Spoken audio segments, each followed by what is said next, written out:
सत श्री अकाल जी, बहुत बहुत स्वागत। प्रोग्राम देख रहे हो द वीज़ा विनर शो। सो ਅੱਜ ਇੱਕ ਵਾਰ ਫਿਰ ਤੋਂ ਗੱਲ ਕਰਾਂਗੇ ਸਾਡੇ ਸਟੂਡੈਂਟਸ ਦੀ ਜਿਹੜੇ ਕੈਨੇਡਾ ਜਾਣਾ ਚਾਹੁੰਦੇ ਨੇ, ਉੱਥੇ ਜਾ ਕੇ ਸਟੱਡੀ ਕਰਨਾ ਚਾਹੁੰਦੇ ਨੇ। ਸੋ ਹਮੇਸ਼ਾ ਅਸੀਂ ਇਸ ਸ਼ੋਅ ਦੇ ਵਿੱਚ ਅਲੱਗ-ਅਲੱਗ ਟੌਪਿਕਸ ਨੂੰ ਲੈ ਕੇ ਆਉਂਦੇ ਹਾਂ ਤਾਂ ਕਿ ਤੁਹਾਨੂੰ ਇੱਕ ਪ੍ਰੋਪਰ ਤਰੀਕੇ ਦੇ ਨਾਲ ਇਸ ਅੱਧੇ ਘੰਟੇ ਦੇ ਵਿੱਚ ਐਕਸਪਲੇਨ ਕੀਤਾ ਜਾਵੇ ਕਿ ਕਿਹੜੀਆਂ ਦਿੱਕਤਾਂ ਤੁਹਾਨੂੰ ਕੈਨੇਡਾ ਜਾਣ ਦੇ ਵਿੱਚ ਆ ਸਕਦੀਆਂ ਨੇ ਜਾਂ ਕਿਸੇ ਹੋਰ ਕੰਟਰੀ ਦੇ ਵਿੱਚ ਜਾਣ ਲਈ ਆ ਸਕਦੀਆਂ ਨੇ ਤੇ ਉਹਨਾਂ ਨੂੰ ਕਿਸ ਤਰੀਕੇ ਦੇ ਨਾਲ ਸੋਲਵ ਕਰਨਾ ਹੈ। ਸੋ ਅੱਜ ਜੋ ਮੈਂ ਗੱਲ ਕਰਨ ਵਾਲੀ ਹਾਂ ਉਹ ਸਪੈਸ਼ਲੀ ਹੋਏਗੀ ਰਿਫਿਊਜ਼ ਹੋ ਚੁੱਕੇ ਜਿਹੜੇ ਸਟੂਡੈਂਟਸ ਹੈਗੇ ਨੇ। ਆਖਿਰ ਰਿਫਿਊਜ਼ਲ ਕਿਉਂ ਆਉਂਦੀ ਹੈ, किस तरीके दे नाल इस तो बचिया जा सकता है। जिहड़े बच्चे ने हजे फ्रैश अप्लाई करना ਉਹ ਕਿਹੜੀਆਂ ਗੱਲਾਂ ਦਾ ਧਿਆਨ ਰੱਖਣਗੇ ਤੁਹਾਨੂੰ ਰਿਫਿਊਜ਼ਲ ਦਾ ਸਾਹਮਣਾ ਹੀ ਨਾ ਕਰਨਾ ਪਏ, ਜਾਂ ਫਿਰ ਜਿਹੜੇ ਬੱਚਿਆਂ ਦੀ 2-2 4-4 5-5 ਵਾਰ ਰਿਫਿਊਜ਼ਲ ਆ ਗਈ ਕਿ ਹੁਣ ਉਹਨਾਂ ਨੂੰ ਦੁਬਾਰਾ ਕੈਨੇਡਾ ਜਾਣ ਦਾ ਮੌਕਾ ਮਿਲੇਗਾ ਕਿ ਨਹੀਂ ਮਿਲੇਗਾ। ਸੋ तमाम ਸਵਾਲਾਂ ਦੇ ਜਵਾਬ ਅੱਜ ਦੇ ਸ਼ੋਅ ਦੇ ਵਿੱਚ ਤੁਹਾਨੂੰ ਮਿਲਣ ਵਾਲੇ ਨੇ, ਕਿਉਂਕਿ ਐਕਸਪਰਟ ਜਿਹੜੇ ਮੈਂ ਹਮੇਸ਼ਾ ਕਹਿੰਦੀ ਕਿ ਐਕਸਪਰਟ ਦੀ ਰਾਏ ਬਹੁਤ ਜ਼ਰੂਰੀ ਹੁੰਦੀ ਹੈ ਤੇ ਉਹੀ ਦੇਣ ਦੀ ਕੋਸ਼ਿਸ਼ ਕਰਦੇ ਹਾਂ ਇਸ ਸ਼ੋਅ ਦੇ ਵਿੱਚ। ਅੱਜ ਐਕਸਪਰਟ ਸਾਡੇ ਨਾਲ ਇੱਕ ਵਾਰ ਫਿਰ ਤੋਂ ਹੋਣਗੇ ਜੀ ਦਾ ਵੀਜ਼ਾ ਵਿਨਰ ਕੰਸਲਟੈਂਟ ਦੇ ਡਾਇਰੈਕਟਰ ਮੈਡਮ ਸ਼ਿਵਾਨੀ ਕਪੂਰ। ਸਵਾਗਤ ਕਰ ਲੈਂਦੇ ਹਾਂ। Hello ma'am, welcome. So audience number लगातार टीवी स्क्रीन ते फ्लैश हो रहे ने। वीज़ा विनर कंसल्टेंट दे तुसीं इन्हां दे नाल कंसल्ट करना चाहुंदे हो, जल्दी नंबर नोट कर लो। चंडीगढ़ दे विच सैक्टर 32C दे विच इन्हां दा ऑफिस हैगा। तुसीं ऑफिस च पहुंचना चाहो, मोस्ट वेलकम है। इस तो इलावा जिहड़े जम्मू के आस पास के लोग हैगे ने तुसीं उत्थे भी पहुंच सकते हो, क्योंकि जम्मू के गांधी नगर दे विच इन्हां दा ऑफिस है, उत्थे भी तुसीं पहुंच सकते हो। सो अज जिवें मैम मैं गल करन वाली हां रिफ्यूज़ हो के कि बहुत बच्चे परेशान हो जाते हैं।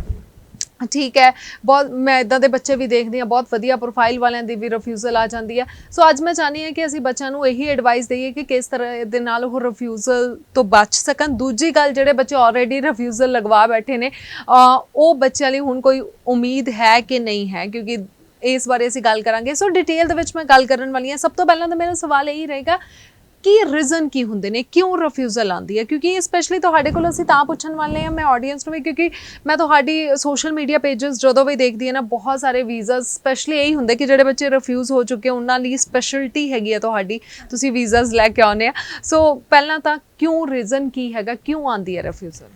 देखिए, रिफ्यूज़ल के बहुत सारे कारण हो सकते हैं। रिफ्यूज़ल आने का कारण ये हो सकता है कि आपकी फ़ाइल स्ट्रॉन्ग नहीं थी, ये हो सकता है शायद आपका कोर्स जो था वो रेलेवेंट नहीं था। रेलेवेंसी भी एक बहुत बड़ा रीज़न है जो कुछ बच्चों के लिए जिनकी रिफ्यूज़ल आती है। ठीक है, उसके बाद शायद आपकी SOP उतनी स्ट्रॉन्ग नहीं थी, कुछ भी रीज़न हो सकता है। बट जर्नली जब रिफ्यूज़ल आती है तो एम्बेसी की तरफ से जो लेटर आती है उसमें यही लिखा होता है that you will not come back, या फिर आपकी जो पढ़ाई है वो कंसिस्टेंट नहीं है, ठीक है, या फिर आप वापस नहीं आएंगे। तो यही 2-3 रीज़न है। अगर आपको मेन रीज़न अपने रिफ्यूज़ल का जानना है, उसके लिए आपको केप्स नोट्स अप्लाई करने पड़ते हैं और उसी में सारा एक्सप्लेनेशन आता है कि उनको वीज़ा ऑफिसर को आपकी फ़ाइल में ऐसा क्या लगा जिससे दे आर नॉट हैप्पी और सेटिस्फाइड, जिससे आपको वीज़ा नहीं मिला। तो या तो अगर आपका एक बार रिफ्यूज़ल आया या 2 बार रिफ्यूज़ल आए, या तो आप वो केप्स नोट्स निकलवाइए, या फिर आपको अपनी फ़ाइल जो है आपको अच्छे से चेक करवानी पड़ती है कि क्या रीज़न हो सकता है। उसके लिए जिस भी प्रीवियस कॉलेज में आप जा रहे थे उसकी ऑफ़र लेटर चाहिए होती है हमें, ठीक है। आपने फ़ाइल में क्या क्या डॉक्यूमेंट्स लगाए थे वो सारे डॉक्यूमेंट्स चेक करके असेस कर सकते हैं। देखिए, अगर आप किसी एक्सपर्ट के पास गए हैं तो वो असेस कर लेगा कि रिफ्यूज़ल का क्या रीज़न हो सकता है। मेनली जो मैंने अभी तक बच्चों में देखा है, रॉन्ग चॉइस ऑफ कोर्स एक बहुत बड़ा रीज़न है, बहुत ज़्यादा बड़ा। 70% बच्चों की रिफ्यूज़ल इसलिए होती है। उसके बाद जो बाकी बच्चों की है, जो बच्चे कुछ 5.5 पे फ़ाइल डाल देते हैं उनका रिफ्यूज़ल का ये रीज़न है। हम लोग तो मना करते हैं कि आप मत डालिए, आप दोबारा IELTS इम्प्रूव कीजिए या PT दीजिए, बट जर्नली ये रीज़न भी है। इस रीज़न को आप जो है जस्टिफाई नहीं कर सकते। इसका रीज़न सिर्फ जस्टिफिकेशन यही है कि आप दोबारा से IELTS या PT इम्प्रूव कीजिए, ठीक है। फंड्स एक बहुत छोटा रीज़न है, फंड्स इतना बड़ा रीज़न नहीं होता। मेनली यही रीज़न है ना। मेन वही गल है कि रेलीवेंट तुहाडा कोर्स नहीं हैगा, उहदे विच मैनूं लगदा ओही कैटेगरी वाले स्टूडेंट्स आ जाते हैं जिन्हां नूं कोई मतलब नहीं हुंदा, जिहड़ा मर्जी कोर्स दे दो मैनूं तां कैनेडा पहुंचा दो। बिल्कुल और वो हो नहीं सकता। बिल्कुल। सो यही बच्चे जिहड़ा जदों तुसीं ये सोच के जाने हो तो बहुत सारे एजेंट्स भी कह दिंदे ने जिहड़ा मर्जी कोर्स तुहानूं दे दिता फिर की फ़ायदा, तुहानूं रिफ्यूज़ल का सामना करना पएगा। सो इसे करके थोड़ा जिहा अलर्ट होकर चलिया करो। तुसीं ਲੱਖਾਂ रुपए पे करके जाना हैगा ते अपना कोर्स सिलेक्शन दी ਜਾਂ फिर अपने कॉलेज की हर चीज़ की तुहानूं जानकारी होनी चाहिए है। तो जिवें मैम असीं गल करदे हां कि रिफ्यूज़ल रीज़न तुसीं दस्से हैगे ने, 2-3 रीज़न ही हुंदे ने। ਜਿਵੇਂ ਤੁਸੀਂ ਕਿਹਾ ਕਿ ਵਾਕਈ ਮੈਂ ਬਹੁਤ ਸਾਰੇ ਸਟੂਡੈਂਟਸ ਦੇ ਰਿਫਿਊਜ਼ਲ ਕੇਸਿਸ ਜਦੋਂ ਆਉਂਦੇ ਨੇ ਬਹੁਤ ਸਾਰੇ ਸਟੂਡੈਂਟਸ ਇਦਾਂ ਕਹਿੰਦੇ ਨੇ ਕਿ ਸਾਨੂੰ ਇਹ ਲਿਖ ਕੇ ਦਿੱਤਾ ਗਿਆ ਕੈਨੇਡਾ ਨੇ ਕਿ ਤੁਸੀਂ ਵਾਪਸ ਨਹੀਂ ਜਾਣਾ ਹੈਗਾ ਹੈ ਨਾ ਤੇ ਇਹ ਰੀਜ਼ਨ ਕਦੀ ਕਿਸੇ ਨੂੰ ਸਮਝ ਹੀ नहीं आया हजे तक है ना ये रीज़न क्यों देता जाता है? देखिए उनका अपना एक फॉर्मेट है, वो उसी पे वही लिख के दे देते हैं। जैसे मैंने पहले बोला कि अगर आपको डिटेल्ड इन्फॉर्मेशन चाहिए आप अपने केप्स नोट्स अप्लाई कीजिए, उसमें सब कुछ आ जाएगा कि उनको आप पे कहाँ पे क्या क्या डाउट हुआ, किस करके उन्होंने आपको वीज़ा नहीं दिया, क्या आपके एकेडमिक्स लो थे, क्या आपका आइल्स लो था, या आपकी फाइनेंशियल हिस्ट्री स्ट्रॉन्ग नहीं थी, लेवल ऑफ एस्टैब्लिशमेंट था, क्या था, बट उसमें सब कुछ आ जाएगा। तो रीजंस बहुत होते हैं बट उनका एक सेट फॉर्मेट है कि वो लेटर पे ये लिख के देते हैं जी। एक जनरल रीजनस ਦੀ ਅਸੀਂ ਜੇਕਰ ਗੱਲ ਕਰੀਏ ਜਿਵੇਂ ਤੁਸੀਂ ਵੀ ਗੱਲ ਕੀਤੀ ਆ ਉਹਨਾਂ ਦੇ ਰਿਫਿਊਜ਼ਲ ਲੈਟਰ ਤੇ ਵੀ ਲਿਖਿਆ ਹੁੰਦਾ ਬਹੁਤ ਸਾਰੇ ਬੱਚਿਆਂ ਦੇ ਜਿਵੇਂ ਫॉर ਐਗਜ਼ਾਮਪਲ ਐਕੈਡਮਿਕ ਜਿਹੜੇ ਹੈਗੇ ਲੋ ਐਕੈਡਮਿਕ ਦਾ ਇੱਕ ਰੀਜ਼ਨ ਦਿੱਤਾ ਜਾਂਦਾ ਹੈ ਇਸ ਨੂੰ ਕਿਸ ਤਰੀਕੇ ਦੇ ਨਾਲ ਲਿਆ ਜਾ ਸਕਦਾ ਹੈਗਾ अगर आपके देखिए अगर तो आपके एकेडमिक्स लो हैं, अब लो का मतलब ये भी है कि आपके ओवरऑल परसेंटेज ही बहुत कम है, 45% है, 48% है, 55 है, 60 है, 60 से नीचे वाले को लो एकेडमिक ही मानेंगे हम। तो अगर आपके 60% से नीचे है तो अगर वो है तो उसके अकॉर्डिंगली आपका कोर्स चॉइस करना पड़ता है। अगर आपके 60% से कम है तो मतलब ये नहीं है कि आपके 60% से कम मार्क्स हैं और आप किसी बहुत हाई प्रोफाइल कोर्स में जा रहे हो, आपका वीज़ा कैसे लगेगा, इट इज़ डिफ़िकल्ट। तो वो कोर्स चॉइस गलत हो गया। कभी कभी क्या होता है कि बच्चों के ओवरऑल स्कोर बहुत अच्छा होता है, 70% मार्क्स होते हैं, 80% मार्क्स होते हैं, बट मैथ्स में 35 मार्क्स हैं या मैथ्स में 40 मार्क्स हैं या फिजिक्स में 45 मार्क्स है, then also the case is little dicey. वहाँ पे भी आपका कहीं ना कहीं पे थोड़ी सी केस में प्रॉब्लम आ जाती है, क्योंकि अगर आपका किसी पर्टिकुलर सब्जेक्ट में लो एकेडमिक स्कोर है तो भी वीज़ा ऑफिसर वो चेक करेगा ही। आप ये मत कहिए कि मेरा ओवरऑल बहुत अच्छा है, जहाँ पे लो है वहाँ से भी फिर हमारे को वहीं पे again we have to go for the course. हमें वो कोर्स देखना है जो हमें लगेगा कि बच्चा अपनी कैपेबिलिटी के अकॉर्डिंगली वहाँ कर सकता है।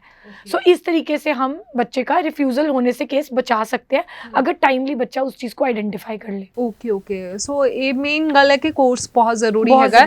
ਅਸੀਂ ਓਵਰਆਲ ਦੇਖ ਲੈਂਦੇ ਹਾਂ ਕਿ ਸਾਡੇ ਤਾਂ 70% ਮਾਰਕਸ ਆ ਗਏ, 60% ਮਾਰਕਸ ਆ ਗਏ, ਸਾਡਾ ਤਾਂ ਵੀਜ਼ਾ ਆ ਹੀ ਜਾਣਾ ਹੈਗਾ। ਪਰ ਮੈਮ ਨੇ ਬਹੁਤ ਕਲੀਅਰਲੀ ਤੁਹਾਨੂੰ ਦੱਸਿਆ ਹੈਗਾ ਕੁਝ ਸਬਜੈਕਟਸ ਦੇ ਵਿੱਚ ਔਰ ਉਹਦੇ ਰਿਲੇਟਡ ਜਿਵੇਂ ਤੁਸੀਂ ਕਿਹਾ ਮੈਥ 35 ਹੈ ਤੇ ਉਹਦੇ ਰਿਲੇਟਡ ਹੀ ਕੋਰਸ ਦੇ ਦਿੱਤਾ ਗਿਆ ਤਾਂ ਓਬਵੀਅਸ ਹੈ ਕਿ ਰਿਫਿਊਜ਼ਲ ਆਏਗੀ। ਇੱਕ ਹੋਰ ਜਨਰਲ ਰੀਜ਼ਨ ਦੇ ਵਿੱਚ ਇੱਕ ਹੋਰ ਆ ਜਾਂਦਾ ਫਾਈਨੈਂਸ਼ੀਅਲ ਲੋ ਦੀ ਵੀ ਇੱਕ ਨਾ ਕੈਟੇਗਰੀ ਹੁੰਦੀ ਹੈ, ਇਹ ਵੀ ਰੀਜ਼ਨ ਦਿੱਤਾ ਜਾਂਦਾ, ਇਹਦਾ ਕੀ ਮਤਲਬ ਹੁੰਦਾ ਹੈ? देखिए फाइनेंशियल लो का मतलब है कि पहले तो अगर आपकी फाइल ही एसडीएस कैटेगरी में जा रही है दैट मीन्स कि आपने 1 साल की पूरी फीस भरी है। कोशिश कीजिए आप पूरे 1 साल की फ़ीस भरिए। अगर आपकी पूरी 1 साल की फ़ीस है, आपका पूरा एक जीआईसी है, तो फाइनेंशियल का रीज़न आने के चांसेस बहुत कम है। इसके साथ साथ आपके पास अगर आप 2 साल के कोर्स में जा रहे हैं, अगर आपके पास पैसे हैं तो आप सेकेंड ईयर के फंड्स दिखा दीजिए। अगर आपके पास है, अगर आपके पास नहीं है तो ये मैंडेटरी नहीं है कि आप नहीं दिखा पा रहे। इसका मतलब ये नहीं कि आप उसमें सीए रिपोर्ट लगा रहे हैं। सी आप एक स्टडी वीज़ा के लिए जा रहे हैं, स्टडी वीज़ा में सबसे पहली चीज़ आपके एकेडमिक्स ही हैं, दूसरी चीज़ आपका आइल्स या पीटी, और उसके बाद नंबर आता है फाइनेंशियल का। फाइनेंशियल मतलब कि आपके पास 1 साल की पूरी फीस पेड होनी चाहिए और 1 साल का आपका जीआईसी पेड होना चाहिए। अगर आपने ये किया हुआ और अगर आपके पेरेंट्स की आईटीआर से ये जस्टिफाई होता है कि वो नेक्स्ट ईयर की फ़ी आपकी जो है भर पाएंगे, दैट मीन्स कि आपका फाइनेंशियल इज स्ट्रॉन्ग। तो आप कोशिश कीजिए आप जितना दिखा सकते हैं, बट जैसे कुछ लोग होते हैं कि वो नहीं दिखा सकते या उनके पैसे कहीं पे होते हैं ऑलरेडी एफडी की शेप में है, तो आप एफडीज दिखा दीजिए। अगर आपके पास जितना है आप उतना दिखाने की कोशिश करें। अगर नहीं है तो ऐसा नहीं कि आप ब्याज भर के पैसे उठा रहे हैं और वो दिखा रहे हैं, या फिर है ना आप बहुत सारा उस पर पैसा लगा रहे हैं, कल को जब वीज़ा नहीं आता तो भी पेरेंट्स का फाइनेंशियल लॉस खुद का ही बहुत हो जाता है। राइट, बिल्कुल बिल्कुल। एक होर रीजन आ जाता है कि लेवल ऑफ एस्टैब्लिशमेंट है ना, इहदा की मतलब हुंदा है? इसका मतलब ये है कि इसको हम 2 तरीके से ले सकते हैं। इसका मतलब ये है कि जिस भी कोर्स में आप जा रहे हो, या तो आपने इंडिया में उसके अकॉर्डिंगली अगर आप जॉब करते थे कि आप एस्टैब्लिश्ड नहीं हो इतने, है ना, एक हम इसको ऐसे भी ले सकते हैं। दूसरा सेकेंड चीज़ आ गई कि अगर हम जा रहे हैं और आपकी एसओपी में वेल एक्सप्लेन नहीं है कि ये कोर्स आपका फ्यूचर में जाके कैसे हेल्प करेगा, तो आपको इस चीज़ का भी ध्यान रखना है कि आप ये एक्सप्लेन कीजिए कि अगर आप ये कोर्स कर रहे हैं तो ये कोर्स आपको फ्यूचर में कैसे हेल्प करेगा, कैसे एक्सप्लेन करेगा, और इंडिया में आपकी स्टैंडिंग क्या थी, इंडिया में आपने उस कोर्स से रिलेटेड क्या कुछ किया है, अगर नहीं किया या आपका जो गैप था उसमें आपने क्या दिखाया, ये सब चीज़ें मैटर करती है। सी ओवरऑल अगर हम कनाडा स्टडी वीज़ा की बात करें तो इसका वीज़ा बहुत ईजी है, बहुत इजीली वीज़ा आ जाता है, लेकिन जिसका नहीं आता उसके लिए बहुत डिफिकल्ट है। जिनके जो केस फंस जाता है उस केस का निकलना फिर मुश्किल होता है, फिर उसका 1 रिफ्यूज़ल, 2, 3, कभी-कभी 5, 8 रिफ्यूज़ल्स भी हमने देखे हैं। तो वो बच्चे बेचारे फंस जाते हैं, चाहे उनका एकेडमिक स्कोर वगैरह जितना मर्ज़ी अच्छा हो। लेकिन जिनका फर्स्ट टाइम आ जाता है उनको लगता है इट इज़ वेरी ईज़ी, ये तो आ ही जाता है, इतना कुछ मुश्किल नहीं है। तो ये चीज़ है, कहीं-कहीं पे लक भी थोड़ा मैटर करता है, बट ऐसा नहीं है कि पूरा लक ही मैटर करता है, प्रोफाइल थोड़ा तो अच्छा होना ही चाहिए। ਬਿਲਕੁਲ ਬਿਲकुਲ।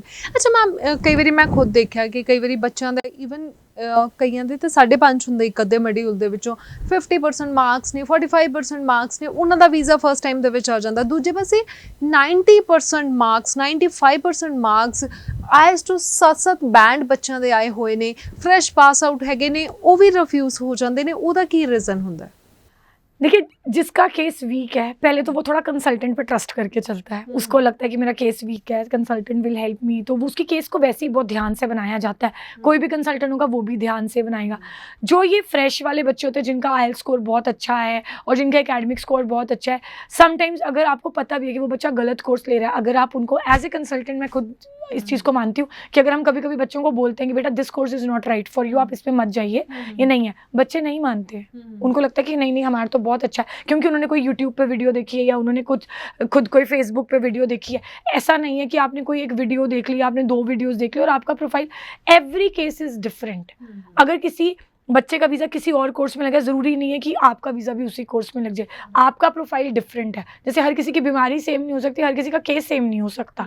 सो केस इज़ डिफरेंट, हमारे को उस केस के अकॉर्डिंगली ही अपना कोर्स ऑप्ट करना चाहिए ताकि रिफ्यूज़ल हम वहाँ पे घटा सकें, हमारा रिफ्यूज़ल ना आए। क्योंकि जब आपका रिफ्यूज़ल आ जाएगा तब आपको एक तो केस एक्सप्लेन करना ही है, उसके बाद रिफ्यूज़ल को भी जस्टिफाई करना है कि रिफ्यूज़ल का रीज़न आया था, आपकी फ़ाइल में रिफ्यूज़ल तो आ ही गई। उसके बाद अगर आप सेकंड टाइम भी रिफ्यूज़ हो गए, फिर आपका आगे आपको एक्सप्लेन करना है। फिर रिफ्यूज़ल के बाद बच्चों का ऐसा भी होता है, they keep on changing colleges, कि अभी ये कॉलेज हो गया रिफ्यूज़, चलो मैं दूसरे में चले जाता हूँ, चलो मैं तीसरे में चले जाता हूँ।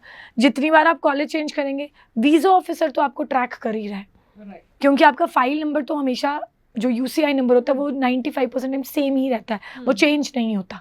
तो उससे आपकी पूरी प्रोफाइल वीज़ा ऑफिसर को पता चल जाती है और उसमें आ जाता है आपने हर बार आप बोल रहे हैं, एक बार आप बोल रहे हैं मैं डॉक्टर बनने जा रहा हूँ, एक बार आप बोल रहे हैं मैं तो इंजीनियर बनूंगा, तो वीज़ा कैसे आएगा? यू नो, आप खुद ही समझदार हैं। तो इस करके भी ਬੱਚੇ ਫਸ ਜਾਂਦੇ। ਬਿਲਕੁਲ ਬਿਲਕੁਲ। ਬਹੁਤ ਸਾਰੇ ਬੱਚੇ ਇਦਾਂ ਦੇ ਹੁੰਦੇ ਨੇ ਜਦੋਂ ਇੱਕ ਬਹੁਤ ਵਧੀਆ ਸਾਡਾ ਪ੍ਰੋਫਾਈਲ ਹੈਗਾ, ਬੱਚੇ ਓਵਰ ਕੌਨਫੀਡੈਂਟ ਹੋ ਜਾਂਦੇ ਨੇ, ਹਨਾ, ਕਿ ਮੇਰਾ ਤਾਂ ਚਲੋ ਵੀਜ਼ਾ ਆ ਹੀ ਜਾਣਾ, ਮੈਂ ਤਾਂ ਜਿਹਦੇ ਕੋਲੋਂ ਮਰਜ਼ੀ ਵੀਜ਼ਾ ਲਗਵਾ ਲਾਂ। ਔਰ ਏਜੰਟ ਵੀ ਬਹੁਤ ਸਾਰੇ ਇਦਾਂ ਦੇ ਹੁੰਦੇ ਨੇ ਕਿ ਉਹਨਾਂ ਨੂੰ ਵੀ ਹੁੰਦਾ ਠੀਕ ਹੈ ਬੱਚੇ ਦੇ ਵਧੀਆ ਨੰਬਰ ਹੈਗੇ ਨੇ, ਇਹਨਾਂ ਦਾ ਤਾਂ ਵੀਜ਼ਾ ਆ ਹੀ ਜਾਣਾ, ਜ਼ਿਆਦਾ ਮਿਹਨਤ ਨਹੀਂ ਕਰਦੇ ਹਨਾ ਉਹਨਾਂ ਤੇ।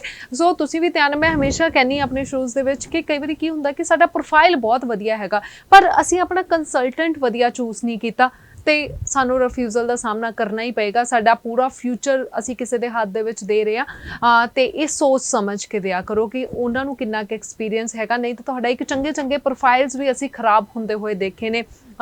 ਬਹੁਤ ਵਾਰ ਉਹਨਾਂ ਦੀਆਂ ਰਿਫਿਊਜ਼ਲਸ ਆ ਜਾਂਦੀਆਂ ਨੇ। ਇੱਕ ਵਧੀਆ ਪ੍ਰੋਫਾਈਲ ਵਾਲੇ ਬੱਚੇ ਹੈਗੇ ਨੇ, ਕਈਆਂ ਦੇ ਤਾਂ ਬੈਨ ਵੀ ਲੱਗਦੇ ਦੇਖੇ ਨੇ ਬਿਕਾਜ਼ ਆਫ ਫੇਕ ਡਾਕੂਮੈਂਟਸ ਲਗਾ ਲਏ, ਐਵੇਂ ਏਜੰਟ ਤੇ ਭਰੋਸਾ ਕਰ ਲਿਆ। ਸੋ ਬਹੁਤ ਸਾਰੀਆਂ ਚੀਜ਼ਾਂ ਦਾ ਧਿਆਨ ਰੱਖ ਕੇ ਚੱਲੋ ਜੀ। ਸਿਰਫ ਤੁਹਾਡਾ ਚੰਗਾ ਪ੍ਰੋਫਾਈਲ ਤੁਹਾਨੂੰ ਤੁਹਾਡਾ ਫਿਊਚਰ ਸੈੱਟ ਨਹੀਂ ਕਰ ਸਕਦਾ। ਇੱਕ ਚੰਗਾ ਕੰਸਲਟੈਂਟ ਦਾ ਵੀ ਉਨਾ ਹੀ ਰੋਲ ਹੁੰਦਾ ਹੈ ਜਿਸ ਨੂੰ ਪ੍ਰੋਪਰ ਨੌਲੇਜ ਹੋਵੇ, ਜੋ ਤੁਹਾਨੂੰ ਪੂਰੀ ਜਾਣਕਾਰੀ ਜਿਹੜੀ ਹੈਗੀ ਆ ਉਹ ਦੇ ਸਕੇ। ਸੋ ਤੁਸੀਂ ਆਈ ਹੋਪ ਧਿਆਨ ਦੇ ਨਾਲ ਸੁਣ ਰਹੇ ਹੋਗੇ। ਅੱਛਾ ਮੈਮ, ਇਹ ਤਾਂ ਗੱਲ ਅਸੀਂ ਕੀਤੀ ਕਿ ਰੀਜ਼ਨਸ ਕੀ ਹੁੰਦੇ ਨੇ। ਹੁਣ ਆਪਾਂ ਆਉਂਦੇ ਹਾਂ ਜਿਹੜੇ ਆਲਰੇਡੀ ਰਿਫਿਊਜ਼ ਹੋ ਹੀ ਚੁੱਕੇ ਨੇ, ਹੁਣ ਉਹਨਾਂ ਦਾ ਕੀ ਹੋਏਗਾ।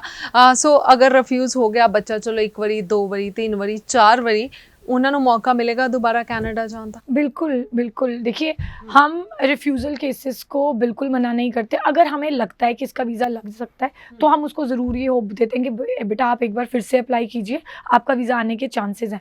अगर हमारे को ये लगता है कि अभी ये वीज़ा नहीं निकलेगा तो हम आपको वहीं पे मना कर देते हैं कि वीज़ा विनर के ऑफिस आप जाएंगे तो वो आपको खुद ही क्लियरली मना कर देंगे, नहीं होगा। अगर आप केस लगा रहे हैं या आपके केस में कोई प्रोफाइल में गलती थी, अगर वो आइडेंटिफाई हो जाती है तो आप अपना वीज़ा ज़रूर अप्लाई कीजिए। क्योंकि अभी तो क्या है, 4 टाइम्स 5 टाइम्स 6 टाइम्स, हमारा रिसेंट अभी वीज़ा आया वो 8 टाइम्स रिफ्यूज़ है, उसका भी वीज़ा आया है। तो ऐसा नहीं है कि आपके 4 या 5 रिफ्यूज़ल हैं तो आपके डोर्स ही क्लोज हो गए, ऐसा नहीं है। आप, ये डिपेंड करता है आप में कितनी हिम्मत है, आप कब तक, आप कितना उसको फाइट कर सकते हो। अगर आपको लग रहा है आपका केस ठीक है और आप में कुछ भी गलती नहीं है, then you should fight for your case and try your best कि आप अपना वीज़ा ले पाए। ओके, सो मतलब कि अगर ਤੁਹਾਡੀ ਰਿਫਿਊਜ਼ਲ ਆ ਗਈ ਆਲਰੇਡੀ ਤੇ ਤੁਸੀਂ ਆਪਣਾ ਵੀਜ਼ਾ, ਜਿਵੇਂ ਮੈਮ ਨੇ ਕਿਹਾ 8 ਟਾਈਮ ਰਿਫਿਊਜ਼ਲ ਵਾਲਿਆਂ ਦਾ ਵੀ ਵੀਜ਼ਾ, ਦਾ ਵੀਜ਼ਾ ਵਿਨਰ ਕੰਸਲਟੈਂਟ ਲੈ ਕੇ ਆਇਆ। ਸੋ ਤੁਸੀਂ ਵੀ ਇਹਨਾਂ ਦੇ ਨਾਲ ਕੰਸਲਟ ਕਰੋ ਆਲਰੇਡੀ, ਜੇਕਰ ਰਿਫਿਊਜ਼ਲ ਲੱਗ ਗਈ ਹੈ ਤੁਹਾਡੀ, ਜਾਂ ਫਿਰ ਅੱਗੇ ਤੋਂ ਤੁਸੀਂ ਰਿਫਿਊਜ਼ਲ ਨਹੀਂ ਚਾਹੁੰਦੇ ਹੋ ਕਿ ਇੱਕ ਬਹੁਤ ਕਲੀਅਰ ਤਰੀਕੇ ਦੇ ਨਾਲ ਮੇਰਾ ਵੀਜ਼ਾ ਆਵੇ, ਮੇਰਾ ਫਿਊਚਰ ਸੈੱਟ ਹੋਵੇ, ਤੁਸੀਂ ਇਹਨਾਂ ਦੇ ਨਾਲ ਕੰਸਲਟ ਕਰ ਸਕਦੇ ਹੋ। ਬਾਕੀ ਹੋਰ ਜਿਵੇਂ ਅਸੀਂ ਸ਼ੋਅ ਦੇ ਵਿੱਚ ਤਾਂ ਗੱਲ ਕਰ ਹੀ ਰਹੇ ਹਾਂ, ਪਰ ਮੈਂ ਨਾਲ ਦੀ ਨਾਲ ਬੱਚਿਆਂ ਨੂੰ ਕਹਾਂਗੀ ਕਿ ਬਹੁਤ ਸਾਰੇ ਬੱਚੇ ਹੁੰਦੇ ਉਹਨਾਂ ਨੂੰ ਪ੍ਰੂਫ ਵੀ ਚਾਹੀਦਾ ਹੁੰਦਾ। ਸੋ ਤੁਸੀਂ ਇਹਨਾਂ ਦੇ ਸੋਸ਼ਲ ਮੀਡੀਆ ਪੇजेस ਤੇ ਜਾ ਸਕਦੇ ਹੋ, ਇੰਸਟਾਗ੍ਰਾਮ, ਫੇਸਬੁੱਕ ਤੇ ਜਾ ਕੇ ਚੈੱਕ ਕਰ ਸਕਦੇ ਹੋ, ਲੱਗੇ ਹੋਏ ਬਹੁਤ ਸਾਰੇ ਵੀਜ਼ਾਸ ਤੁਹਾਨੂੰ ਮਿਲ ਜਾਣਗੇ। ਐਕਸਪਰਟ ਹੈਗੇ ਨੇ, ਖਾਸ ਕਰਕੇ ਰਿਫਿਊਜ਼ ਵਾਲੇ ਸਟੂਡੈਂਟ ਜਾਂ ਫਿਰ ਗੈਪ ਵਾਲੇ ਸਟੂਡੈਂਟਸ ਹੈਗੇ ਨੇ, ਤਾਂ ਵੀ ਤੁਸੀਂ ਇਹਨਾਂ ਦੇ ਨਾਲ ਰਾਬਤਾ ਕਾਇਮ ਕਰ ਸਕਦੇ ਹੋ। ਜਿਵੇਂ ਮੈਮ ਹੁਣੇ ਤੁਸੀਂ ਕਿਹਾ ਕਿ 8 ਟਾਈਮ ਰਿਫਿਊਜ਼ਲ ਸੀ, ਕੀ ਕੇਸ ਸੀਗਾ ਉਸ ਬੱਚੇ ਦਾ? वो बच्चे का प्रोफाइल इनफैक्ट बहुत अच्छा था, मैं उसको गलत प्रोफाइल नहीं बोलूँगी।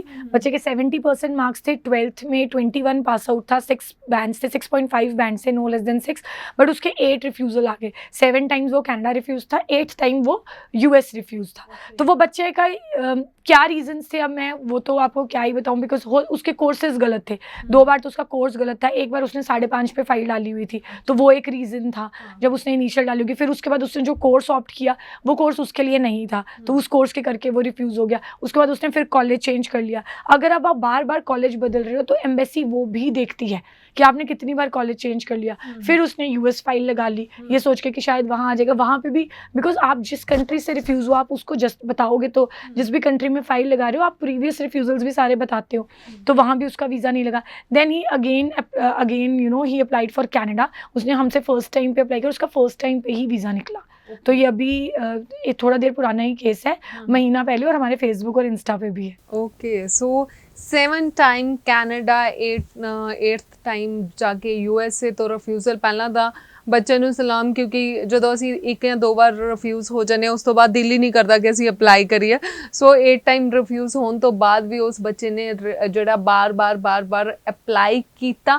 ਗਲਤੀਆਂ ਹੋ ਜਾਂਦੀਆਂ ਨੇ, ਪਰ ਇਹੀ ਹੈ ਕਿ ਤੁਸੀਂ ਹਿੰਮਤ ਨਹੀਂ ਹਾਰਨੀ। ਜੇ ਆਲਰੇਡੀ ਤੁਹਾਡੀਆਂ ਰਿਫਿਊਜ਼ਲ 2-4 ਵਾਰ 5 ਵਾਰ ਲੱਗ ਚੁੱਕੀਆਂ ਨੇ, ਤੁਸੀਂ ਬਿਲਕੁਲ ਹਿੰਮਤ ਨਾ ਹਾਰੋ। ਇੱਕ ਸਹੀ ਕੰਸਲਟੈਂਟ ਨੂੰ ਤੁਸੀਂ ਚੂਜ਼ ਕਰੋ, ਜ਼ਰੂਰ ਤੁਹਾਡਾ ਵੀਜ਼ਾ ਆਏਗਾ।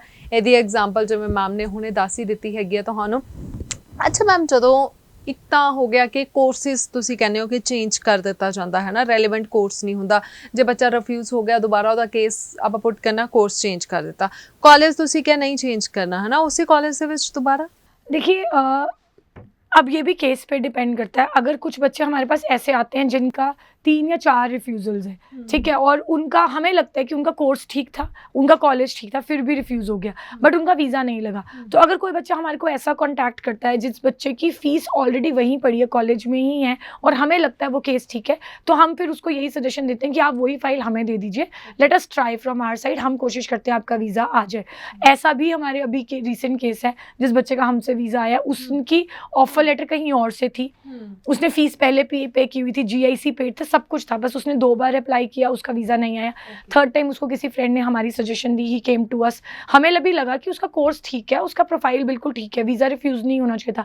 हो सकता है कि फिर उसके बाद हमने जिस तरह से केस को एक्सप्लेन किया, एक्सप्लेनेशन लेटर, SOP प्रेजेंट करने का एक तरीका, और उसका भी हमसे फर्स्ट टाइम में ही वीज़ा आ गया। ऑल्दो उसकी ऑफ़र किसी और एजेंट से ही थी, और उसका GIC भी कहीं और से था, बट उसका वीज़ा हमसे आ गया, and the client is happy.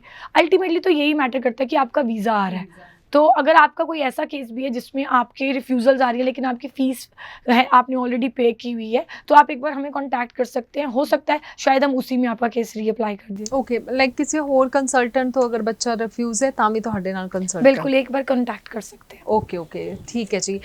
ਅੱਛਾ ਮੈਮ, ਜਿਵੇਂ ਤੁਸੀਂ ਬਾਕੀ ਦਾ ਦੱਸਿਆ, ਜਦੋਂ ਬੱਚਾ ਰੀਅਪਲਾਈ ਕਰਦਾ ਹੈਗਾ ਉਦੋਂ ਫਾਈਨੈਂਸ਼ੀਅਲ ਡਾਕੂਮੈਂਟਸ ਵੀ ਚੇਂਜ ਕਰਨੇ ਪੈਂਦੇ ਨੇ? फाइनेंशियल डॉक्यूमेंट्स में आप कोशिश कर सकते हैं कि अगर आपके पास ज़्यादा अच्छे डॉक्यूमेंट्स हैं आप वो लगाइए, लेटेस्ट बैंक स्टेटमेंट लगा दीजिए। अगर आपके पास पैसे पड़े हैं तो आप वो थोड़े फंड्स एक्स्ट्रा दिखा दीजिए। ITRs लगाएं पेरेंट्स की, अगर वो है आपके पास तो आप वो लगा सकते हैं। बट ऐसा नहीं है कि बहुत सारे फाइनेंशियल डॉक्यूमेंट्स लगाने की ज़रूरत है। जैसे CA रिपोर्ट अगर आपके पास है तो आप लगा दीजिए, वरना हम नहीं सजेस्ट करते, क्योंकि CA रिपोर्ट समटाइम्स बच्चों को 15-15, 20-20 हज़ार की लग जाते हैं बनाने में, और फिर जब वो लगाते हैं अगर वीज़ा ना आए तो उनका फाइनेंशियल लॉस बहुत ज़्यादा हो जाता है। CA रिपोर्ट के पैसे भी चले जाते हैं, कॉलेज से भी थोड़ी फीस कट के आती है, तो बच्चे का नुकसान बहुत हो जाता है। तो हम जनरली बच्चे को यही सजेस्ट करते हैं कि अगर आपके पास फीस है, अगर आपके पास बैंक में कुछ पैसे पड़े, आप वही दिखा दीजिए, that is also good for us, हमें कोई उसमें दिक्कत नहीं है। अल्टीमेटली स्टडी वीज़ा के लिए आपकी एजुकेशन मैटर करती है, नॉट द फंड्स। सो बिल्कुल अपने कोर्स सिलेक्शंस, क्योंकि बहुत बच्चे जिवें ਅਸੀਂ ਪਹਿਲਾਂ ਵੀ ਗੱਲ ਕੀਤੀ ਇਹੀ ਸੋਚਦੇ ਨੇ ਕਿ ਚਲੋ ਕੋਈ ਗੱਲ ਨਹੀਂ ਜਿਹੜਾ ਮਰਜ਼ੀ ਮੈਨੂੰ ਕੋਰਸ ਦੇ ਦਿਓ, ਮੈਨੂੰ ਬਸ ਇੱਕ ਵਾਰੀ ਕੈਨੇਡਾ ਪਹੁੰਚਾ ਦਿਓ। ਇਹ ਬਿਲਕੁਲ ਨਹੀਂ ਤੁਸੀਂ ਸੋਚਣਾ, ਕੋਰਸ ਤੁਹਾਡੇ ਲਈ ਬਹੁਤ ਮੈਟਰ ਕਰਦਾ। ਜਿਵੇਂ ਹੁਣੇ ਮੇਨ ਤਾਂ ਰਿਫਿਊਜ਼ਲ ਦਾ ਰੀਜ਼ਨ ਹੀ ਇਹ ਹੋ ਜਾਂਦਾ ਕਿ ਰੈਲੇਵੈਂਟ ਕੋਰਸ ਨਹੀਂ ਲਿਆ। ਸੋ ਤੁਸੀਂ ਆਪਣੀ ਸਟੱਡੀ ਦੇ ਨਾਲ ਰਿਲੇਟਡ ਹੀ ਕੋਰਸ ਲੈਣਾ ਤਾਂ ਹੀ ਤੁਹਾਨੂੰ ਫਾਇਦਾ ਪਹੁੰਚੇਗਾ। ਅੱਛਾ ਮੈਮ, SOP ਦੀ ਜੇਕਰ ਮੈਂ ਗੱਲ ਕਰਾਂ, ਸਟੇਟਮੈਂਟ ਆਫ ਪਰਪਸ, ਇਹ ਕਿੰਨੀ ਕੁ ਮੈਟਰ ਕਰਦੀ ਹੈ ਇੱਕ ਬੱਚੇ ਨੇ ਜਦੋਂ ਅਪਲਾਈ ਕਰਨਾ ਵੀਜ਼ਾ? SOP भी एक इम्पॉर्टेंट डॉक्यूमेंट है। अब SOP कह लो आप, या समटाइम्स लेटर ऑफ एक्सप्लेनेशन भी होती है।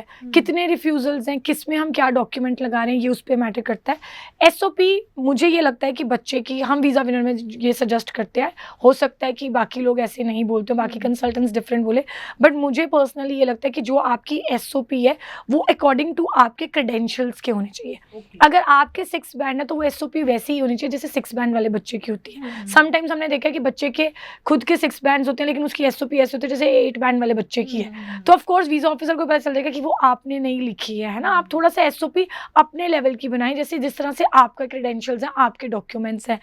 SOP में आप ट्राई कीजिए, जस्टिफाई कीजिए कि आप किस कोर्स के लिए जा रहे हैं, किस कॉलेज के लिए जा रहे हैं, उसकी प्रोग्रेशन क्या है, कल को वो किस काम आपके आएगा। बट ऐसा नहीं है कि आपकी SOP आप 4 या 5 पेजेस की बना दीजिए। SOP शुड बी क्रिस्प, वो पॉइंट टू पॉइंट होनी चाहिए। ये नहीं है कि उसमें आपने इतनी लेंदी बना दी है कि आपकी 2-3 पेजेस की होगी है। वीज़ा ऑफिसर भी जब उसको रीड करे तो उसको आपकी SOP पढ़ के समझ आ जाना चाहिए। बहुत ज़्यादा बड़ी SOP बनाने का मुझे नहीं लगता कोई फ़ायदा होता है। अगर आपकी छोटी SOP है और लेकिन क्रिस्प है, पॉइंट टू पॉइंट है, तो भी आपकी वो अच्छी SOP कंसिडर होती है। ਓਕੇ। ਇਸ ਤੋਂ ਇਲਾਵਾ ਮੈਮ ਜੇਕਰ ਮੈਂ ਗੱਲ ਕਰਾਂ ਕਿ ਮਾਸਟਰਸ ਵਾਲੇ ਸਟੂਡੈਂਟਸ ਹੈਗੇ ਨੇ ਜਾਂ ਫਿਰ ਡਬਲ ਮਾਸਟਰਸ ਵਾਲੇ ਹੈਗੇ ਨੇ, ਉਹਨਾਂ ਨੂੰ ਰਿਫਿਊਜ਼ਲ ਦਾ ਕਾਫੀ ਸਾਹਮਣਾ ਕਰਨਾ ਪੈਂਦਾ, ਇਹਦਾ ਕੀ ਰੀਜ਼ਨ ਹੈ? देखिए, मास्टर्स और डबल मास्टर्स वाले स्टूडेंट का मेन रीज़न कोर्स ही होता है, क्योंकि उन्होंने बैचलर किसी में की है, मास्टर्स किसी में की है। अब कोर्स कोई नया वो ले लेंगे तो रिफ्यूज़ल होगा ही होगा। अब अगर बच्चे ने मास्टर्स की है तो उसके बाद उसने जॉब की है, क्या की है, अगर जॉब नहीं की तो वो आगे कोर्स क्या ले रहा है। अगर बच्चा ऑलरेडी MBA है तो वो कनाडा में दोबारा MBA का कोर्स तो नहीं ले सकता ऑफ कोर्स। अगर वो लेगा भी तो उसको जस्टिफाई करना मुश्किल हो जाएगा। अगर बच्चे ने MCOM यहाँ की है तो उसके रिलेटेड कोर्स उसको क्या है, आप जिस भी कोर्स के लिए जा रहे हैं उस कोर्स में आपके सीखने के लिए कुछ होना चाहिए। जो चीज़ आप ऑलरेडी पढ़ चुके हो वो पढ़ने तो आप दोबारा नहीं जाओगे, तो ये एक रीज़न हो जाता है। डबल मास्टर्स वाले बच्चों का ये भी आ जाता है कि उनके डबल मास्टर्स, उनको पता ही नहीं है कि उन्होंने किस आगे कोर्स में जाना है। उनका भी यही है कि या तो वो कोई डिग्री अपनी हाइड करेंगे, उसके बदले कोई एक्सपीरियंस लगा देंगे या ऐसा कुछ कर लेंगे। तो these are the negative point जिससे बच्चों के रिफ्यूजल्स बहुत ज़्यादा आते हैं और उनका प्रोफाइल भी पूरा ख़राब हो जाता है। बिकॉज अगर मैंने कितने बच्चों को देखा जिन्होंने B.Ed की होती है, ये तो सबसे मोस्ट कॉमन है कि बच्चों ने B.Ed की है, इतनी अच्छी क्वालिफिकेशन है B.Ed। और हमारे पास अगर आप वीज़ा विनर के पेज पे भी देख लो, हमारे पास 70% बच्चे जो आते हैं उन्होंने अपनी B.Ed दिखाई ही नहीं होती, क्योंकि उनका कंसल्टेंट उन्हें सजेस्ट कर देता है। n नंबर ऑफ कंसल्टेंट्स ये सजेस्ट करते हैं, और क्यों करते हैं even I am unable to understand, कि आप अपनी B.Ed को हाइड कर दो। बट B.Ed तो इज़ ए गुड क्वालिफिकेशन, आप क्यों हाइड करवा रहे हो? और बच्चे भी क्यों हाइड कर रहे हैं? क्योंकि बच्चे आधा टाइम तो अपनी क्वालिफिकेशन ही हाइड कर देंगे कि ठीक है हमारा डिफरेंट हो गया, हमने B.Com की थी उसके बाद हमने B.Ed कर दी, ये 2 डिफरेंट फील्ड्स हैं, ये कोई 2 डिफरेंट फील्ड्स नहीं है। इट इज़ फाइन, आप उसके अकॉर्डिंगली अपनी फाइल अप्लाई करो, आपका वीज़ा आएगा। हमारे अभी जम्मू की एक क्लाइंट ही हैं, मैं उनका नाम नहीं लूँगी, बट हमारे फेसबुक पेज पे या इंस्टाग्राम पे उन्होंने B.Ed की हुई थी। इतना अच्छा केस था और उनका पूरा प्रोफाइल उनके कंसल्टेंट ने पूरा ख़राब कर दिया था B.Ed को, बिल्कुल मतलब व्हाट शुड आई से कि उनका प्रोफाइल ही ख़राब कर दिया। उसके बाद वो हमारे ऑफिस आए, हमने उनको कन्विंस किया। She was my first client जिसको मुझे कन्विंस करने के लिए 1 हफ्ता लग गया कि आप फाइल अप्लाई करो। The girl wanted to apply, in-laws बीच में थोड़ा हो गए कि नहीं अब तो वीज़ा आएगा ही नहीं। 1 हफ्ता मुझे फैमिली को कन्विंस करने में लगा कि आप अपना वीज़ा अप्लाई कीजिए, और विद इन 2 मंथ्स हस्बैंड और वाइफ दोनों का वीज़ा आ गया और दोनों की रिफ्यूजल्स थी। तो आप क्वालिफिकेशन को हाइड मत करो। B.Ed वाले बच्चों के साथ मोस्ट कॉमन यही होता है कि वो क्वालिफिकेशन हाइड कर देते हैं, फिर वीज़ा रिफ्यूज़ हो जाता है, फिर समझ नहीं आता कि अब क्या करें। क्योंकि B.Ed तो जब आपने क्वालिफिकेशन ही नहीं दिखाई तो आप नेक्स्ट टाइम तो एम्बेसी को बोल नहीं सकते कि मैंने ये क्वालिफिकेशन की है। झूठ बोलने का ज़्यादातर केसेस में फ़ायदा नहीं होता। वो सिर्फ आपके केस को कॉम्प्लिकेट करता है। अगर तो वीज़ा आ जाता है फिर तो ठीक है, आप चले गए, लेकिन आप ये सोचिए अगर वीज़ा नहीं आएगा तो आपके साथ क्या होगा, तो आप बिल्कुल बुरे तरीके से फंस जाओगे। ਬਿਲਕੁਲ ਉਹੀ ਗੱਲ ਕਿ ਜਿਵੇਂ ਮੈਂ ਪਹਿਲਾਂ ਵੀ ਕਿਹਾ ਕਿ ਇੱਕ ਤੁਸੀਂ ਇੱਕ ਚੰਗਾ ਪ੍ਰੋਫਾਈਲ ਹੈਗਾ ਪਰ ਇੱਕ ਕੰਸਲਟੈਂਟ ਤੁਸੀਂ ਸਹੀ ਚੂਜ਼ ਨਹੀਂ ਕੀਤਾ, ਰਿਫਿਊਜ਼ਲ ਆਏਗੀ, ਤੁਹਾਡਾ ਪੂਰਾ ਫਿਊਚਰ ਖਰਾਬ ਹੋਏਗਾ। ਸੋ ਇਹ ਸੋਚ ਸਮਝ ਕੇ ਜਾਣਾ। ਅੱਜ ਕੱਲ੍ਹ ਆਪਾਂ ਇਹ ਨਹੀਂ ਕਹਿ ਸਕਦੇ ਕਿ ਸਾਨੂੰ ਨੌਲੇਜ ਦੀ ਕਮੀ ਨਹੀਂ ਸੀ, ਸਾਨੂੰ ਜੀ ਪਤਾ ਨਹੀਂ ਸੀਗਾ। ਅਸੀਂ ਕਈ ਵਾਰੀ ਇਹ ਸੋਚ ਲੈਂਦੇ ਹਾਂ ਵੀ ਚਲੋ ਠੀਕ ਹੈ ਜੀ, ਮੇਰੇ ਮਹੱਲੇ ਦੇ ਵਿੱਚ ਜਾਂ ਮੇਰੇ ਘਰ ਤੋਂ ਥੋੜ੍ਹਾ ਜਿਹਾ ਨਜ਼ਦੀਕ ਕੋਈ ਕੰਸਲਟੈਂਟ ਬੈਠਾ, ਚਾਹੇ ਉਹਨਾਂ ਨੇ ਨਵੀਂ ਕੰਪਨੀ ਵੀ ਸ਼ੁਰੂ ਕੀਤੀ ਹੈ, ਅਸੀਂ ਉਹਨਾਂ ਦੇ ਕੋਲ ਲਗਵਾ ਲਈਏ। ਅਸੀਂ ਦੂਰ ਚੱਲ ਕੇ ਚੰਡੀਗੜ੍ਹ ਕਿਉਂ ਆਉਣਾ ਹੈ ਜਾਂ ਫਿਰ ਜੰਮੂ ਕਿਉਂ ਜਾਣਾ ਹੈ, ਇਹ ਬਿਲਕੁਲ ਨਹੀਂ ਸੋਚਣਾ। ਤੁਹਾਡੇ ਪੂਰੇ ਫਿਊਚਰ ਦਾ ਸਵਾਲ ਹੈ। ਤੁਸੀਂ ਕੈਨੇਡਾ ਜਾ ਰਹੇ ਹੋ ਤੇ ਜੇਕਰ ਤੁਹਾਨੂੰ ਥੋੜਾ ਜਿਹਾ 2-3 ਘੰਟੇ ਦਾ ਸਫ਼ਰ ਕਰਕੇ ਚੰਡੀਗੜ੍ਹ ਆਉਣਾ ਵੀ ਪੈਂਦਾ, ਥੋੜਾ ਜਿਹਾ ਦੂਰ ਜਾ ਕੇ ਇੱਕ ਸਹੀ ਕੰਸਲਟੈਂਟ ਨੂੰ ਮਿਲਣਾ ਵੀ ਪੈਂਦਾ, ਤੇ ਮੈਨੂੰ ਨਹੀਂ ਲੱਗਦਾ ਕਿ ਇਹਦੇ ਵਿੱਚ ਤੁਹਾਨੂੰ ਕੋਈ ਦਿੱਕਤ ਹੋਣੀ ਚਾਹੀਦੀ ਹੈ। ਸੋ ਹਮੇਸ਼ਾ ਐਕਸਪਰਟ ਜਿਹੜੇ ਹੈਗੇ ਨੇ ਉਹਨਾਂ ਦੇ ਥਰੂ ਹੀ ਆਪਣਾ ਵੀਜ਼ਾ ਅਪਲਾਈ ਕਰੋ। ਸੋ ਮੈਮ ਜਾਂਦੇ ਜਾਂਦੇ ਕੋਈ ਸੁਜੈਸ਼ਨਸ ਦੇਣਾ ਚਾਹੋਗੇ ਕਿ ਬੱਚਿਆਂ ਨੂੰ ਰਿਫਿਊਜ਼ਲ ਦਾ ਸਾਹਮਣਾ ਹੀ ਨਾ ਕਰਨਾ ਪਏ? रिफ्यूज़ल देखिए किसी के भी हाथ में नहीं है, एज ए कंसल्टेंट हमारे हाथ में नहीं है, एज ए स्टूडेंट बच्चे के हाथ में नहीं है। अगर वीज़ा ऑफिसर को कहीं पे डाउट है, ही इज़ नॉट सेटिस्फाइड, तो वो रिफ्यूज़ करेगा ही। बट मेरी सजेशन सिर्फ एक ही है कि do not panic, there is nothing to worry about. अगर आपको कनाडा जाना है, अगर आपको ऑस्ट्रेलिया जाना है, या आपको किसी भी कंट्री जाना है और अगर आपका रिफ्यूज़ल है, वो जस्टिफाई किया जा सकता है। फाइल अच्छी होनी चाहिए, हमारे पास जस्टिफिकेशन के रीजंस होने चाहिए। और आपको अगर हम आपको समझा रहे हैं कि अगर आप हमारे पास आए हैं, अगर आप भी कुछ देख के आए हैं, तो उस चीज़ को आपको सुनना भी पड़ेगा। मतलब मेरी स्टूडेंट्स को यही रहता है कि एक ट्राई कीजिए फेक डॉक्यूमेंट ना बनाएं, ट्राई कीजिए अपनी क्वालिफिकेशन हाइड ना करें, जो है उसी केस के ऊपर आप फाइट करो, क्योंकि अगर कल को रिफ्यूज़ होता है तो आप फंसोगे नहीं कहीं पे। रिफ्यूज़ल आ गई है, इट्स ओके, वीज़ा विनर के डोर्स आपके लिए हमेशा खुले हैं। आप एक बार आइए, हमारे काउंसलर से बात कीजिए। हमारे सारे काउंसलर्स जो हैं दे आर वेरी एक्सपीरियंस्ड। ऐसा नहीं है कि वो 1 साल की ट्रेनिंग है, 2 साल की ट्रेनिंग के बाद, they have 10+ years of experience, तो दे आर क्वाइट मैच्योर। आप एक बार अपना केस डिस्कस करो, you will get to know, उनसे डिस्कस करके ही आपको पता चल जाएगा। तो यही ट्रस्ट हम आपको दिला सकते हैं। या फिर आप हमारा फेसबुक पेज देखिए, इंस्टाग्राम देखिए, आपको उस पर काफ़ी केसेस मिल जाएंगे। हर शहर छोटा ही होता है। अगर हम जम्मू की बात करें तो जम्मू बहुत छोटा शहर है, ऐसा नहीं है कि बहुत बड़ा है। आपको अपने रेफरेंस के ही कितने वहाँ पे मिल जाएंगे, तो उससे आपका ट्रस्ट आई गेस थोड़ा डेवलप हो जाएगा। ਬਿਲਕੁਲ ਜੀ ਬਿਲकुल। So thank you so much ma'am. Welcome. So students ਪਹਿਲਾਂ ਤਾਂ ਕੋਸ਼ਿਸ਼ ਇਹੀ ਕਰੋ, ਜਿਵੇਂ ਮੈਂ ਕਿਹਾ, ਇੱਕ ਸਹੀ ਕੰਸਲਟੈਂਟ ਚੂਜ਼ ਕਰੋ ਤਾਂ ਕਿ ਤੁਹਾਨੂੰ ਰਿਫਿਊਜ਼ਲ ਦਾ ਸਾਹਮਣਾ ਹੀ ਨਾ ਕਰਨਾ ਪਏ। ਜੇਕਰ ਬਾਈ ਚਾਂਸ ਰਿਫਿਊਜ਼ਲ ਲੱਗ ਵੀ ਚੁੱਕੀ ਆ, ਹੁਣ ਤੁਸੀਂ ਦੇਰ ਬਿਲਕੁਲ ਨਾ ਕਰੋ, ਹੁਣ ਇੱਕ ਸਹੀ ਕੰਸਲਟੈਂਟ ਨੂੰ ਚੂਜ਼ ਕਰੋ। ਜੇਕਰ ਮੈਂ ਵੀਜ਼ਾ ਵਿਨਰ ਕੰਸਲਟੈਂਟਸ ਦੀ ਗੱਲ ਕਰਦੀ ਹਾਂ ਤੇ ਤੁਸੀਂ ਇਹਨਾਂ ਦੇ ਫੇਸਬੁੱਕ ਪੇਜ ਤੇ ਇੰਸਟਾਗ੍ਰਾਮ ਤੇ ਜਾ ਕੇ ਦੇਖ ਸਕਦੇ ਹੋ। ਇੱਦਾਂ ਦੀਆਂ ਤਮਾਮ ਤੁਹਾਨੂੰ ਐਗਜ਼ਾਮਪਲਸ ਮਿਲ ਜਾਣਗੀਆਂ ਜਿਹੜੇ ਬੱਚੇ ਰਿਫਿਊਜ਼ ਹੋ ਚੁੱਕੇ ਸੀਗੇ ਪਰ ਹੁਣ ਉਹਨਾਂ ਦਾ ਵੀਜ਼ਾ ਜਿਹੜਾ ਆ ਗਿਆ। ਸੋ ਤੁਸੀਂ ਵੀ ਜੇਕਰ ਇਹਨਾਂ ਦੇ ਨਾਲ ਰਾਬਤਾ ਕਾਇਮ ਕਰਨਾ ਚਾਹੁੰਦੇ ਹੋ, ਨੰਬਰ ਜਲਦੀ ਤੁਸੀਂ ਨੋਟ ਕਰ ਲਓ, ਆਫਿਸ ਦੇ ਵਿੱਚ ਪਹੁੰਚੋ, ਆਪਣਾ ਪ੍ਰੋਫਾਈਲ ਡਿਸਕਸ ਕਰੋ ਤੇ ਆਈ ਹੋਪ ਜ਼ਰੂਰ ਤੁਸੀਂ ਆਪਣੀ ਡ੍ਰੀਮ ਡੈਸਟੀਨੇਸ਼ਨ ਤੇ ਪਹੁੰਚੋਗੇ। ਸੋ ਹੁਣ ਜਾਂਦੇ ਇੱਕ ਵਾਰ ਜਿਵੇਂ ਮੈਂ ਗੱਲ ਕਰ ਰਹੀ ਹਾਂ ਕਿ ਇਹਨਾਂ ਦੇ ਸੋਸ਼ਲ ਮੀਡੀਆ ਪੇਜਸ ਤੋਂ ਤੁਸੀਂ ਦੇਖ ਸਕਦੇ ਹੈਗੇ ਸਟੂਡੈਂਟਸ ਦੇ ਲੱਗੇ ਹੋਏ ਵੀਜ਼ਾਸ। ਇੱਦਾਂ ਹੀ ਕੁਝ ਇੱਕ ਸਟੂਡੈਂਟਸ ਦੀਆਂ ਸਕਸੈਸ ਸਟੋਰੀਜ਼ ਜਿਹੜੀਆਂ ਤੁਹਾਡੇ ਨਾਲ ਅਸੀਂ ਸ਼ੇਅਰ ਕਰ ਦਿੰਦੇ ਹਾਂ, ਤੁਸੀਂ ਇਹਨਾਂ ਨੂੰ ਧਿਆਨ ਦੇ ਨਾਲ ਸੁਣੋ ਤੇ ਤੁਸੀਂ ਵੀ ਇਹਨਾਂ ਦੇ ਵਿੱਚ ਜ਼ਰੂਰ ਸ਼ਾਮਿਲ ਹੋ ਸਕਦੇ ਹੋ। ਸਤਿ ਸ਼੍ਰੀ ਅਕਾਲ। Hi, my name is Ria. Today I got my study visa and I'm highly thankful to Visa Winner for helping me. My name is Simranjit Kaur and I belong to Bathinda. I have done MBA in 2019, but I am previously refused from IRCC Canada and I have 3 years study gap. But today I got my stamp passport in my hand and special thanks to the Visa Winner team and the staff was really very cooperative and the services are very good they provide and I recommended you to all of you. You must pay here once for the study for the any kind of visa. Thank you. Hello everyone, ਮੇਰਾ ਨਾਮ ਆਸ਼ੂ ਸਿੰਘ ਸੋਈ ਹੈ ਤੇ ਮੈਂ ਫਤਿਹਗੜ੍ਹ ਸਾਹਿਬ ਜ਼ਿਲ੍ਹੇ ਤੋਂ belong ਕਰਦਾ ਤੇ ਮੈਂ ਆਪਣੀ +2 2018 ਦੇ ਵਿੱਚ ਕੀਤੀ ਤੇ ਜਿਸ ਤੋਂ ਬਾਅਦ ਮੇਰੀਆਂ 3 ਰਿਫਿਊਜ਼ਾਂ ਸੀਗੀਆਂ ਤੇ ਅਸੀਂ ਬਹੁਤ ਸਾਰੇ ਏਜੰਟਸ ਕੋ ਗਏ ਬਟ ਕਿਸੇ ਨੇ ਵੀਜ਼ੇ ਦੀ ਹਾਮੀ ਨਹੀਂ ਭਰੀ 3 ਰਿਫਿਊਜ਼ਾਂ ਹੋਣ ਕਰਕੇ। ਉਸ ਤੋਂ ਬਾਅਦ ਅਸੀਂ ਵੀਜ਼ਾ ਵਿਨਰ ਕੰਸਲਟੈਂਟ ਕੋ ਆਏ ਤੇ ਇਹਨਾਂ ਨੇ ਸਾਨੂੰ ਯਕੀਨ ਦਿਵਾਇਆ ਕਿ ਅਸੀਂ ਤੁਹਾਨੂੰ ਵੀਜ਼ਾ ਲੈ ਕੇ ਦੇਵਾਂਗੇ ਤੇ ਅੱਜ ਮੈਨੂੰ ਮੇਰਾ ਵੀਜ਼ਾ ਮਿਲ ਚੁੱਕਿਆ ਹੈ ਤੇ ਮੈਂ ਬਹੁਤ ਖੁਸ਼ ਹਾਂ ਤੇ ਮੈਂ ਰეკਮੈਂਡ ਕਰਦਾ ਕਿ ਇੱਕ ਵਾਰ ਜ਼ਰੂਰ ਇਹਨਾਂ ਕੋਲ ਆਇਆ ਜਾਵੇ ਵੀਜ਼ਾ ਵਿਨਰ ਕੋਲ ਤੇ ਇਹ ਬਹੁਤ ਵਧੀਆ ਗਾਈਡ ਕਰਦੇ ਨੇ ਤੇ ਭਰੋਸੇਮੰਦ। Thank you. Hello everyone, my name is Pamalpreet Kaur. I belong to Ludhiana district. I passed my graduation in science stream in 2019 and after one refusal today I got my passport And I thank to all Visa Winner team, and I also recommend to everyone, please visit once. Thank you. Good evening. My name is Mrish. I'm from Crawley. I'm 18 pass out, and today I'm very happy because I got my visa after three refusal, and I'm very thankful to thankful to Visa Winner consultant who helps me to get my visa. So I will recommend to everyone who wants to enjoy your dream to go to study abroad. Please visit here and enjoy your dream. Thank you. My name is Arshdeep Kaur. I am from Rinda. I completed my Master of Commerce in 2019. I am previously 2 times refused. Today I got my stamped passport from Visa Winner. The staff of Visa Winner is very cooperative and supportive. Thank you.